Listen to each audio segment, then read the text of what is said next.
वो दिन वो नज़ारा भी आएगा, समंदर है अगर किनारा भी आएगा।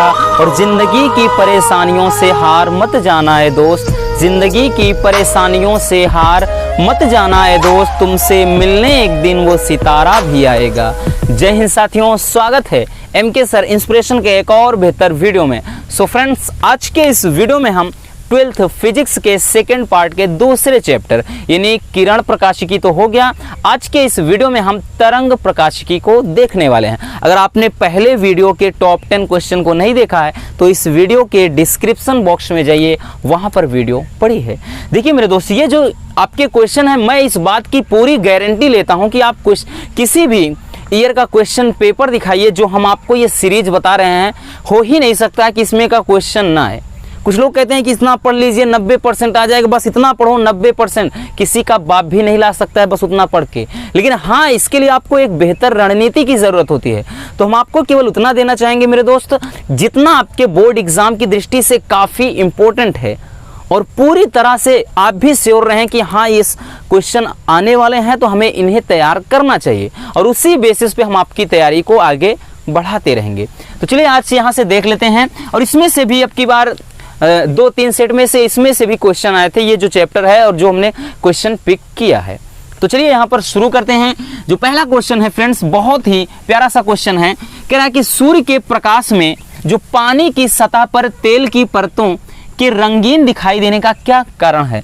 लॉजिक क्या होता है, यानी क्या है कि जैसे भाई साहब मान लेते हैं कि कोई तालाब है ना, जैसे कोई तालाब है, या मान लेते हैं कोई छोटा सा पात्र है, बर्तन है, और इसमें जैसे पानी भरा हुआ है, और पानी भरा हुआ है दोस्त, तो इसमें कह रहा है कि जो इसकी सतह पर जैसे ही सनलाइट यानी सूर्य की किरणें जब पड़ती हैं, ठीक है ना, जब सूर्य की किरणें इस पर पड़ती हैं, तो कह रहा है कि इसकी सतह पर जो क्या है, तेल की एक लेयर होती है ना, तेल की लेयर होती है, वो रंगीन क्यों दिखाई देती है। आप इसको घर पर भी एक्सपेरिमेंट कर सकते हैं कि कोई बर्तन हो, उसमें तेल डाल दीजिए, और उसके ऊपर जो ऊपर लेयर पे तेल फैल जाता है, और जैसे ही प्रकाश उस पर पड़ता है तो वो रंगीन क्यों दिखाई देता है। कि इसका रीज़न क्या है, तो इसका जो कारण है दोस्तों वो है प्रकाश का विवर्तन। प्रकाश का विवर्तन। अब विवर्तन क्या है, जब हम लॉन्ग वाला क्वेश्चन लाएंगे यानी 2 नंबर वाला क्वेश्चन, तब उसमें 2 या 3 नंबर वाला क्वेश्चन जो होगा 2 या 3 नंबर वाला, तो उसमें हम देखेंगे प्रकाश का विवर्तन। विवर्तन को समझेंगे, ठीक अच्छे तरीके से। इसकी शर्तें क्या हैं वो अलग टॉपिक है, लेकिन आपको यहाँ से केवल ये 1 लाइनर क्वेश्चन है जो आपके बोर्ड एग्जाम में 1 नंबर में पूछे जाएंगे। दूसरा क्वेश्चन है कि यंग के फ्रिंज की चौड़ाई के लिए व्यंजक लिखिए। तो यंग के जो फ्रिंज की चौड़ाई के लिए होता है दोस्तों, काफ़ी इंपॉर्टेंट है, न्यूमेरिकल भी आता है, डेरिवेशन भी पूछा जाता है, और 1 नंबर में भी आपका पूछा जा सकता है। तो इसके फ्रिंज के चौड़ाई के लिए जो सूत्र होता है वो होता है W बराबर D लेमडा अपान D। ये क्या होता है, फ्रिंज की चौड़ाई के लिए व्यंजक होता है दोस्तों। अब ध्यान दीजिएगा, इसमें W क्या है, और उसके बाद देखिए W तो हमने बता ही दिया, W क्या है, फ्रिंज की चौड़ाई, और D क्या है, और उसके बाद स्मॉल d क्या है, कैपिटल D और स्मॉल d, और लेमडा तो क्या है, तरंगदैर्घ्य है। तो जो D है दोस्तों वो पर्दे की दूरी है, पर्दे की दूरी, यानी कोई क्या है, स्लिट, कोई छिद्र है, छिद्र से पर्दे की दूरी, पर्दे की दूरी है। और ये क्या है, स्लिट यानी रेखा छिद्र के बीच की दूरी, रेखा छिद्र के बीच की दूरी यानी किसी पर्दे में कोई पर्दा है, उसमें 2 रेखा छिद्र है, तो उनके बीच की दूरी क्या है, स्मॉल d, और उस रेखा छिद्र से सामने कोई पर्दा रखा हो उसके बीच की दूरी क्या होती है, कैपिटल D होती है, ठीक। और यहाँ से नेक्स्ट क्वेश्चन है कि समान तरंगदैर्घ्य तथा समान आयाम की 2 तरंगें किसी बिंदु पर 180 अंश के कलांतर पर मिलती हैं, और वहाँ पर परिणामी आयाम क्या होगा। और ये क्वेश्चन काफ़ी इंपॉर्टेंट है फ्रेंड्स, और यही क्वेश्चन आपके एग्जाम में पूछा गया था अब की बार। एक ये क्वेश्चन है और आगे भी है, भी देखते हैं कौन सा है। तो इसको क्या है, ध्यान से समझिएगा, समान तरंगदैर्घ्य यानी तरंगदैर्घ्य समान है, और समान आवृत्ति, उनकी आवृत्ति भी समान है, ठीक। समान आयाम है, तो आयाम भी समान है और वो तरंगे किसी बिंदु पर 180 अंश के कलांतर पर मिलती हैं, वहाँ पर परिणामी आयाम क्या होगा। अब देखिए परिणामी आयाम के लिए जो फार्मूला होता है a बराबर रूट में a1 square plus a2 square plus 2 क्या होता है, ध्यान देना, 2a1 a2 cos फाई। ये क्या होता है दोस्तों कि ये परिणामी आयाम के लिए आपका फार्मूला हो जाता है। अब इसी पर कह रहा है कि समान आयाम ए क्या है, आयाम है, यानी a1 बराबर a2 बराबर दोस्तों दे रखा है a। जब हम इस पर पुट करेंगे, ध्यान से समझिएगा दोस्त, तो a बराबर क्या हो जाएगा, जब a1 के स्थान पे a रख देंगे, a2 के स्थान पर भी a रख देंगे, तो मिलकर यहाँ से 2a स्क्वायर हो गया, प्लस यहाँ से 2a1 a2 के स्थान पे a रखेंगे तो यहाँ से 2a स्क्वायर ये भी हो गया, और cos फाई अंश मतलब cos फाई, तो cos 180 अंश का मान -1 हो जाता है, तो इसका जब गुणा कराएंगे तो यहाँ से ये माइनस हो जाएगा, है ना, ये माइनस हो जाएगा। अगर हम देखें तो कट गया, तो आयाम कितना आ जाएगा, 0। तो यानी डायरेक्टली भी आप लिख सकते हैं, इतना दिखाने की ज़रूरत नहीं है। लेकिन मान लेते हैं कि कभी कभार क्या होता है, इस पर लॉन्ग क्वेश्चन आ गया, भाई a1 a2 का मान अलग दे दिया, तो आप इस फार्मूले की मदद से भी दोस्त निकाल पाएंगे, है ना। तो आयाम के लिए क्या होता है, रूट में a1 square plus a2 square plus 2a1 a2 cos phi. Phi 180 दिया है, 180 का वैल्यू -1 होता है इसलिए, और a1 a2 के स्थान पे क्योंकि समान आयाम बोल रखा है, तो a1 के स्थान पे a रखेंगे, a2 के स्थान पे a square plus a square बराबर 2a स्क्वायर हो गया, फिर प्लस यहाँ पे a1 a2 की जगह पर a इंटू a लिखेंगे, ये भी 2a स्क्वायर। लेकिन ये क्या है, cos 180 अंश का मान -1, तो इसके वजह से ये माइनस हो जाएगा, है ना, तो कट गया, तो आयाम कितना आ गया, 0 आ गया, बात बराबर। चलिए नेक्स्ट क्वेश्चन है, कह रहा है कि हीरे का जो अपवर्तनांक है वो 2 है और उसमें प्रकाश की जो चाल है वो आपको ज्ञात करना है। देखिए अभी देखेंगे तो वैल्यू केवल n का मान दिया है ना, n बराबर 2 दे रखा है, तो प्रकाश की चाल होता है दोस्तों v बराबर c/n।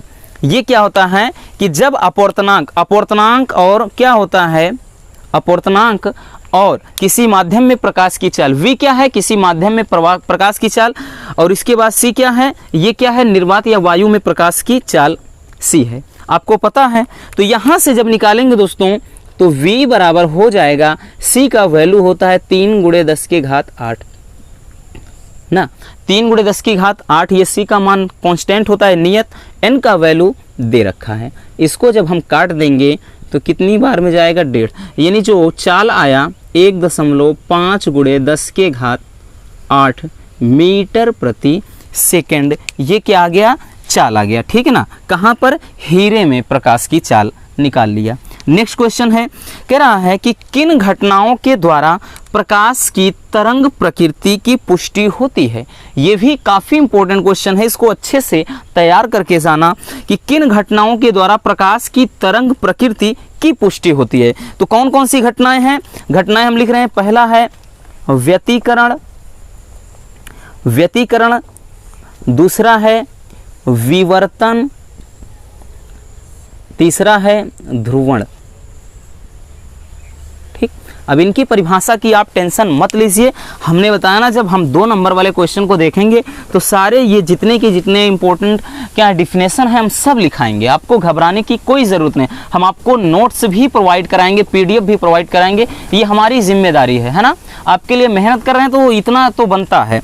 तो देखिए व्यतिकरण, विवर्तन और ध्रुवण, इन घटनाओं के द्वारा प्रकाश के तरंग की प्रकृति पता चल जाती है कि समतल तरंगाग मतलब समतल हो रहा है, कि रेखीय हो रहा है, कि परवलयाकार हो रहा है। तो इनकी प्रकृति का जो निर्धारण है वो व्यतिकरण, विवर्तन और ध्रुवण के द्वारा होता है। बात समझ में आई। चलिए नेक्स्ट क्वेश्चन। अभी देखिए ये क्वेश्चन हमने इसके पहले भी करवाया था और ये क्वेश्चन भी अब की बार पूछा गया तो काफ़ी इंपॉर्टेंट है। देखिए कुछ क्वेश्चन होते हैं फ्रेंड्स वो आपके ज़रूर रिपीट होते हैं क्योंकि वो लॉजिकल क्वेश्चन होते हैं और मज़ेदार क्वेश्चन होते हैं, है ना। इसीलिए कहा जाता है हम आपके लिए क्या करेंगे, जब ये हम पूरा फिनिश कर देंगे तो जल्द ही जितने भी सेट हैं हम उसे 2-4 सेट को आपको सॉल्व भी करवाएंगे। ठीक, तो यहाँ से कह रहा है कि विवर्तन प्राप्त करने के लिए रेखा छिद्र की चौड़ाई लगभग कितनी होनी चाहिए। तो रेखा छिद्र की चौड़ाई, अभी इसके पहले भी क्वेश्चन करवाए थे, हमने बताया था किसके, प्रकाश के तरंग दैर्ध्य यानी तरंग दैर्ध्य की कोटि का होना चाहिए, का होना चाहिए। यानी किसी जो विवर्तन प्राप्त करने के लिए जो रेखा छिद्र की चौड़ाई है, यानी रेखा छिद्र के छिद्र का जो आकार होता है वो कितना होना चाहिए, तो प्रकाश के तरंग दैर्ध्य की कोटि का होना चाहिए, यानी प्रकाश के तरंग दैर्ध्य के इक्वल होना चाहिए, लगभग बराबर होना चाहिए, तब जाकर के विवर्तन की घटना होगी। ठीक, नेक्स्ट क्वेश्चन है, तो काफ़ी इंपॉर्टेंट है, इसको इस बात का ध्यान देना दोस्तों, आपको अच्छे से देख कर जाना है इसे, ठीक है ना, दिमाग में स्टोर कर लेना है। और एक चीज़ हमने बताया ना कि आप डेली क्या करिए, नोट्स बनाते चलिए। हमने इसके पहले जो पिछले चैप्टर को देखा उसके टॉप 10 क्वेश्चन को रखिए, फिर इसके चैप्टर को, इसी तरह जितना 13 चैप्टर हैं फिजिक्स में टोटल, तो इस तरह से हम लगभग 130 क्या 150 क्वेश्चन कराएंगे, 130 नहीं 150 क्वेश्चन कराएंगे। और उसमें से आपके जो 5 नंबर वाले हैं वो 110% हैं कि दोस्तों आपको कहीं से भी पूछा जाए आप बस कर लोगे। वही नहीं, उसके साथ साथ जो आपके लॉन्ग होंगे, न्यूमेरिकल होंगे, काफ़ी उसमें से भी मिल जाएंगे। ठीक, नेक्स्ट क्वेश्चन है कि दो प्रकाश तरंगों की तीव्रताओं का जो अनुपात है वो क्या है, 81:49 है, तो उनके आयाम का अनुपात क्या होगा। तो देखिए फार्मूला क्या होता है फ्रेंड्स कि I1/I2 बराबर होता है A1² ये क्या होता है, फार्मूला होता है। इस पे देखिए 2 नंबर वाला भी क्वेश्चन पूछा जाता है, इसलिए इसका फायदा यह है कि फार्मूला तो तैयार। I1/I2 क्या है, I1/I2 क्या है, तीव्रताओं का अनुपात, A1/A2 क्या है, वो आयाम का अनुपात। तो इनका दिया क्या है कि तीव्रताओं का अनुपात दिया है, यानी I1 का मान 81 दिया है, I2 का मान कितना दिया है, 49 दिया है। तो A1²/A2², इसको हम ऐसे ना लिख के इसको ऐसे भी लिख सकते हैं, मतलब यहाँ से 9 इतना लिख सकते हैं ना, 9 9 81 लिख सकते हैं। ठीक, और उसके बाद ये 7 7 49, इतने का स्क्वायर बराबर लिख सकते हैं दोस्तों हम A1/A2 का स्क्वायर। तो ये से ये कट गया है ना, तो यहाँ से कह रहा है कि A1/A2 दोनों का यानी आयामों का अनुपात क्या निकल कर आया, 9:7। यही इनके जो है आयामों का अनुपात हो गया है ना, इनके आयामों का अनुपात हो गया। तो इस तरह से क्या है, इस पे लॉन्ग क्वेश्चन भी आते हैं, बाकी 1 नंबर वाला क्वेश्चन भी बन जाता है। नेक्स्ट क्वेश्चन है कि किसी समतल परावर्ती तल पर 5000 एंगस्ट्रॉम का प्रकाश आपतित होता है, तो प्रकाश की आवृत्ति क्या होगी। इसके लिए देखिए आवृत्ति बराबर, यहाँ पे n क्या है, अपवर्तनांक है, लेकिन एक होता है आवृत्ति n बराबर c/λ। ठीक, तो यहाँ से ध्यान देना, n क्या है, आवृत्ति है, लैम्डा क्या है, तरंग दैर्ध्य है, लैम्डा दिया है, c क्या है, प्रकाश की चाल है। तो यहाँ पर n बराबर, ठीक, n बराबर कितना हो जाएगा, 3 × 10⁸ ये होता है c का मान, इतना हमेशा याद रखिए।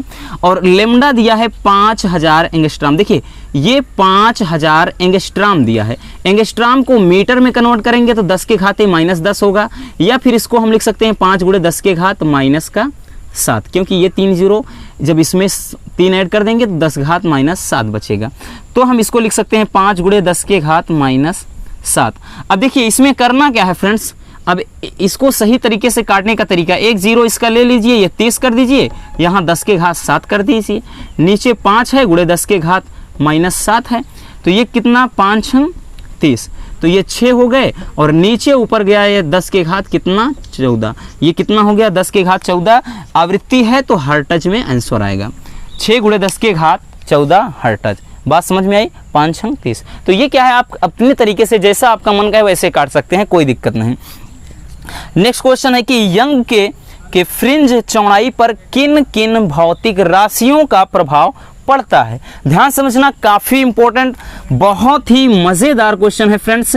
देखिए टेक्निकल क्वेश्चन है, और क्योंकि आपके आसान क्वेश्चन जो सब बहुत सारे हमने देखा है, बहुत सारे लोगों को किसी ऐसे नहीं कि हम किसी की बुराई कर रहे हैं, लेकिन वो इतना सिंपल बताते हैं, और वही फिर बाद में बच्चे क्या उनको उल्टा सीधा बोलते हैं, ठीक है ना। तो जाहिर सी बात है बच्चों के साथ खिलवाड़ नहीं करना चाहिए, हम भी बोलते हैं। क्यों? क्योंकि जितना आसान, बहुत सारे हम टीचर्स को देखते हैं जितना आसान बता देते हैं, इतना आसान क्वेश्चन आता नहीं है बोर्ड एग्जाम में। तो क्यों ना हम बेहतर तरीके से उनके साथ धोखा क्यों करें, है ना। अगर आपको भरोसा है हमारे ऊपर तो हम उस भरोसे को कायम रखना चाहेंगे ना, है ना। कि ऐसा नहीं है कि बच्चों के साथ हम खिलवाड़ करें। हम काफ़ी साल से ऑफलाइन कोचिंग भी पढ़ा रहे हैं, तो वहाँ पर भी हमारे कोचिंग का हमेशा से रिजल्ट क्या है 90% के अराउंड में आता है। तो हमारी कोशिश यही होती है कि क्यों ना वही चीज़ हम अपने प्यारे रसगुल्लों के लिए अप्लाई करें। भले ही ऑनलाइन कोचिंग है, हम आपको नहीं देख पा रहे हैं, लेकिन हम चाहते हैं कि अपना बेहतर आपको हम दे सकें, ठीक।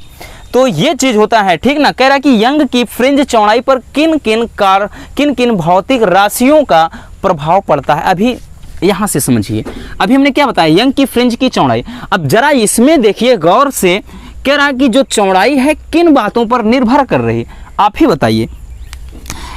बताइए फ्रिंज की चौड़ाई। पहले तो पर्दे की दूरी, भाई दिया है ना, पर्दे की दूरी। दूसरा क्या दे रखा है, तरंग दैर्ध्य, यानी प्रकाश के तरंग दैर्ध्य। तीसरा क्या दे रखा है, स्लिट के बीच की दूरी, या इसी को रेखा छिद्र के बीच की दूरी कहेंगे, रेखा